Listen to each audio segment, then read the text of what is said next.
നിങ്ങൾ മറ്റുള്ളവരെ സന്തോഷിപ്പിക്കാൻ വേണ്ടി മാത്രം ജീവിച്ചു മടുത്തിട്ടുണ്ടോ? എല്ലാവർക്കും നല്ലവനായിരിക്കാൻ ശ്രമിക്കുമ്പോൾ സമാധാനം നഷ്ടപ്പെടുന്നത് നിങ്ങൾക്ക് മാത്രമാണോ? പലപ്പോഴും നമ്മൾ ഒരു കാര്യം ചെയ്യുന്നത് നമുക്ക് ഇഷ്ടമുള്ളത് കൊണ്ടല്ല, മറിച്ച് മറ്റുള്ളവർ എന്ത് വിചാരിക്കും എന്ന് പേടിച്ചാണ്. അവരുടെ ഒരു ശരി കിട്ടാൻ വേണ്ടി നമ്മൾ നമ്മുടെ ഇഷ്ടങ്ങളെ കുഴിച്ചു മൂടുന്നു. പക്ഷേ ഓർക്കുക, നിങ്ങൾ എത്രയൊക്കെ ശ്രമിച്ചാലും ഈ ലോകത്തെ മുഴുവൻ സന്തോഷിപ്പിക്കാൻ നിങ്ങൾക്ക് കഴിയില്ല. സത്യത്തിൽ നിങ്ങൾക്ക് നിങ്ങളോട് തന്നെയുള്ള ഉത്തരവാദിത്തമാണ് ഏറ്റവും വലുത്.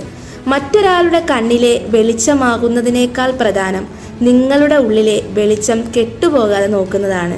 സ്വയം സ്നേഹിക്കുന്നത് സ്വാർത്ഥതയല്ല, അതൊരു തിരിച്ചറിവാണ്. നിങ്ങൾ നിങ്ങളായിരിക്കുമ്പോൾ മാത്രമേ നിങ്ങൾക്ക് യഥാർത്ഥ സന്തോഷം കണ്ടെത്താൻ കഴിയൂ. ഇന്നു മുതൽ ഒരു മാറ്റം തുടങ്ങാം. മറ്റുള്ളവരുടെ കയ്യടിക്കായി കാത്തു നിൽക്കാതെ നിങ്ങളുടെ മനസ്സിന് ശരിയെന്ന് തോന്നുന്ന കാര്യങ്ങൾ ധൈര്യത്തോടെ ചെയ്തു തുടങ്ങൂ. കാരണം ഈ ജീവിതം നിങ്ങളുടേത് മാത്രമാണ്. ഈ വാക്കുകൾ നിങ്ങളെ ചിന്തിപ്പിക്കുന്നുണ്ടെങ്കിൽ മാറ്റം ആഗ്രഹിക്കുന്ന ഒരാൾക്ക് ഇത് ഷെയർ ചെയ്യൂ. നമുക്ക് ഒന്നിച്ചു വളരാം. താങ്ക്